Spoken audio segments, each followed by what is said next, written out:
हाय everyone. तो welcome to knowledge is power. अगर अभी तक आपने इस चैनल को सब्सक्राइब नहीं किया, फटाफट सब्सक्राइब कर लीजिए।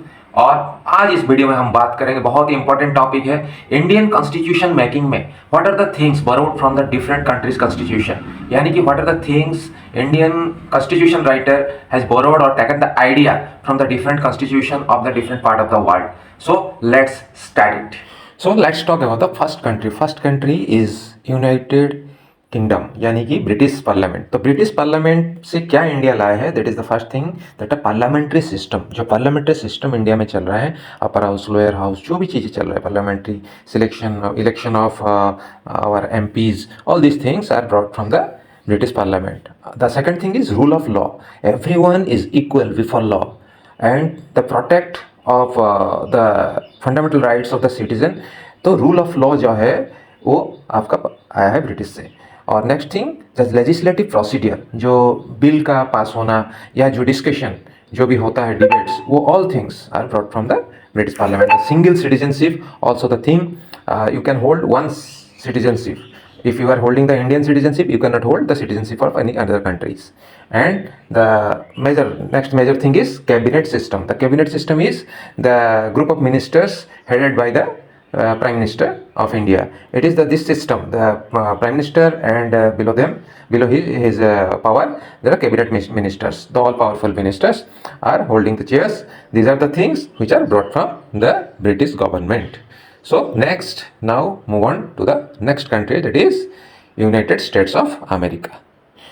Now let's talk about the United States of America. So what are the things brought from there? The written constitution. In UK there is no written constitution, but in US, in America, there is a written constitution. So Indian constitution influenced by the written constitution of the US. The second thing is fundamental rights. The fundamental rights which are included in our parliamentary system, that is freedom, equality, right to practice any religion. These are the things which are brought from the आपका US constitution. And the major point is judicial review. Judicial review, that means the judicial system has got the full right to interpret the constitution or any law passed by the parliamentary system. Parliament अगर कोई law पास करता है, उसको review करने का अधिकार आपका judiciary का है। अगर वो रूल अगेंस्ट द कॉन्स्टिट्यूशन है, या कॉन्स्टिट्यूशन के जो थीम है या जो थॉट्स है उसके अगेंस्ट में है, we can put it down, या वो उसको खारिज कर सकता है, या उसको वापस कर सकता है, इस रूल को लागू नहीं होने देगा। तो जुडिशियल पावर के पास एक बहुत बड़ा पावर है, he can interpret the constitution. And the next major thing is president is the head of state. जैसे यूएस में president is the head of state, वैसे इंडिया में हमारे प्रेसिडेंट को हेड ऑफ द स्टेट माना जाता है, या first citizen of the country माना जाता है। तो ही कैन मतलब he can execute his power in case of an emergency or in case of requirement. So these are the things which is taken from the America Constitution. Okay, so next move करते हैं the third country, Ireland. The next country is Ireland, that is the Irish Constitution. So the directive principle of state policy, जिसमें आपका states को ये instructions है कि वो citizens के किन की चीज़ों पे प्राइमरीली फोकस करें और उसका ड्यूटीज क्या है लोगों के प्रति। So these are the directive principle of state policy, these are the things which is taken after, मतलब included after the inspiration from the Irish constitution. The nomination of the members of the Rajya Sabha, Rajya Sabha का जो members का selection का या procedure है, या election का procedure है, that was taken from Irish Constitution. And the third thing, the major thing which is taken, that is the fundamental duties. जो हमारे fundamental duties सब countries के प्रति हमारा जो fundamental duties है, हमें country के against में हम नहीं जा सकते। countries के अंदर एक fraternity, एक भाईचारा, एक जो मतलब एक country feeling लाना है, वो सब चीज़ें आपको आयरिश गवर्नमेंट से या आयरिश कॉन्स्टिट्यूशन से हमें मिला है। So next move on to the next country, Canada. Canadian constitution से हमें क्या क्या मिला है, that is the federal structure. The first one is the federal structure. Federal structure means क्या है, द सेंटर के अंडर में डिफरेंट स्टेट्स और स्टेट्स के बीच में जो आपका एक कंट्रीब्यूशन है, स्टेट और सेंट्रल के बीच में जो एक कनेक्शन है। जैसे कुछ मैटर पे स्टेट डील करेगा, कुछ मैटर पे सेंट्रल डील करेगा।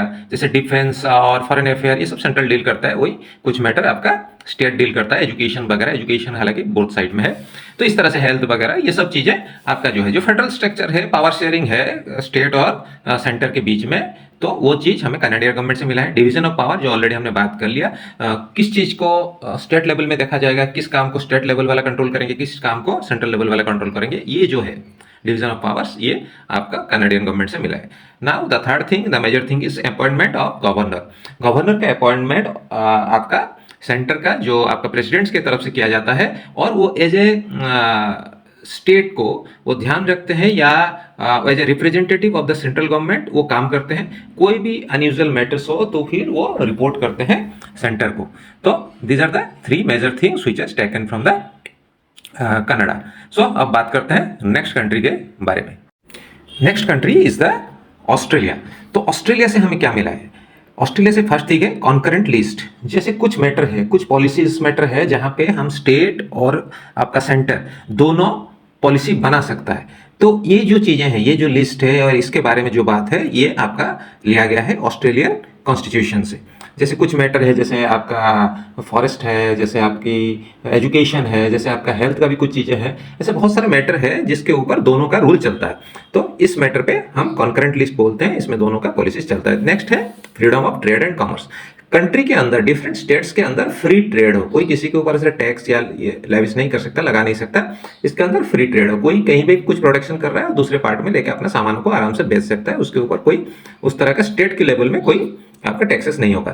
तीसरा चीज है जो जॉइंट सिटिंग ऑफ पार्लियामेंट।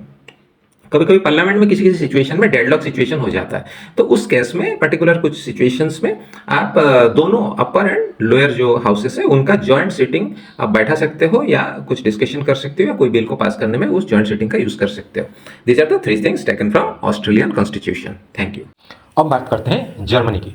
तो जर्मनी से हमने मेनली दो चीज़ लिया है, that is the suspension of fundamental rights during the emergency. अगर देश में कोई इमरजेंसी जैसा सिचुएशंस होता है तो फिर उस सिचुएशन में जो हमें फंडामेंटल राइट्स मिला हुआ है सारे सिटीजन्स को, उस चीज़ को ले लिया जाता है। अब उस समय कोई भी फंडामेंटल राइट्स के ऊपर कोई भी केस नहीं कर सकता, उस चीज़ों पर एज पर गवर्नमेंट इंस्ट्रक्शन सारे को बिहेव करना होता है। दूसरा चीज़ है suspension of state government in case of any emergency situation और एनी मतलब अगर किसी स्टेट में कोई अराजकता फैलता है या फिर ब्रेकडाउन ऑफ कॉन्स्टिट्यूशन वहाँ पे होता है तो राष्ट्रपति शासन लगाया जा सकता है। तो उस समय आपका स्टेट का जो पावर है, स्टेट गवर्नमेंट का जो पावर है वो सेंटर के पास आ जाता है, यानी कि आपका प्रेसिडेंट के पास आ जाता है। तो ये दो चीज़ें हैं जो लिया गया है जर्मनी से, राइट। तो अभी बात करते हैं नेक्स्ट कंट्री। तो नेक्स्ट कंट्री में आता है फ्रांस। तो फ्रांस का कॉन्स्टिट्यूशन से क्या लिया गया है? बहुत ही बेहतरीन चीज़ें वहाँ से लिया गया, लिबर्टी, इक्वालिटी एंड फ्रेटर्निटी।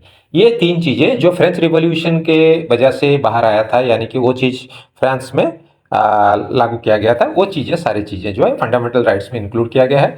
ये सब चीज़ों से मेनली ये सारा जो है फ्रेंच रिवॉल्यूशन की वजह से ही ऊपर आया था। तो दूसरा चीज़ है प्रिंसिपल्स ऑफ रिपब्लिक, यानी कि पब्लिक का रिप्रेजेंटेशन जो हमारे गवर्नेंस में है, यानी कि पब्लिक, कोई भी कॉमन पब्लिक, आप सारे लोग वोट दे सकते हैं, सभी का समान अधिकार है, और कोई भी लोग आपका कॉन्टेस्ट कर सकते हैं इलेक्शन में। ये सब चीज़ें जो पब्लिक रिप्रेजेंटेशन का जो चीज़ें है, प्रिंसिपल्स ऑफ रिपब्लिक, वो सब चीज़ें आपका मेनली लिया गया है फ्रांस से। So let's now move on to the next country. अब बात करते हैं साउथ अफ्रीका। तो साउथ अफ्रीका कॉन्स्टिट्यूशन से क्या लिया गया है? That is procedure for amending the constitution. जो कॉन्स्टिट्यूशन को अमेंडमेंट करने का जो तरीका है, जिसके लिए आपका स्पेशल आपकी मेजोरिटी चाहिए, 2/3 मेजोरिटी चाहिए कोई विशेष चीज़ के लिए, और दोनों जो सदनों में वो पास होनी चाहिए। वो सब चीज़ें जो है, कोई भी अमेंडमेंट का प्रोसेस आप जब भी हम एडॉप्ट करते हैं अपने कॉन्स्टिट्यूशन में, वो जो सारे प्रोसीडियर्स है वो आप हमारा साउथ अफ्रीका से आया हुआ है। तो अभी नेक्स्ट बात करते हैं, लास्ट कंट्री है जापान। अभी अगर हम जापान की बात करें तो जापान से हम प्रोसीडियर एस्टेब्लिश्ड बाय लॉ और restrictions on fundamental rights during emergency. जो इमरजेंसी के टाइम में अब प्रेसिडेंट ये रूल पास कर सकते हैं, पार्शियल कोई भी फंडामेंटल राइट्स या सारे फंडामेंटल राइट्स कैंसिल हो सकते हैं, और कोई उसके लिए आपका कोर्ट नहीं जा सकता। हालांकि इस केस में 2 फंडामेंटल राइट्स को रेस्ट्रिक्ट नहीं किया जा सकता, दैट इज आर्टिकल 20 और 21 के तहत, that is right to life and personal liberty. इन दो जो फंडामेंटल राइट्स है इसको रेस्ट्रिक्ट नहीं किया जा सकता। सो अभी हम ये सारा चीज़ डिस्कशन कर लिए, तो फिर मिलते हैं नेक्स्ट वीडियो में। अगर अभी तक आपने इस चैनल को लाइक शेयर सब्सक्राइब नहीं किया, फटाफट कर दीजिए, और फिर मिलते हैं नेक्स्ट वीडियो में। Till then goodbye, stay tuned, thank you.